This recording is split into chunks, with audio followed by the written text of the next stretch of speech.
அப்படியே வாழ்க அந்தோணியாருக்கு போற்றி. எங்க வீட்ல வந்து எங்க மருமகளுக்கு வந்து கட்டி இருந்துச்சு. அதனால வந்து அவங்களுக்கு வந்து ஆப்ரேஷன் பண்றதுக்காக ரொம்ப இது பண்ணிட்டு இருந்தோம்.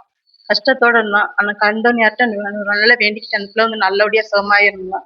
அதனால ஆப்ரேஷன் நல்லா நடந்துச்சு. நல்லபடியா சுகமாயிட்டோம்ல. என் பேர பிள்ளைய இருந்து 2 பிள்ளைக வந்து சரியா பேச மாட்டேன்ருச்சு. அந்த 2 பேர பிள்ளைகள்லயே ஒரு பேர பிள்ளை நல்லா பேசுது. ஒரு பேர பிள்ளை கொஞ்சம் திக்கி திக்கி பேசுது. இருந்தாலும் அந்தோணியார்ட்ட அதையும் நம்ம கேட்டுக்கிறேன்.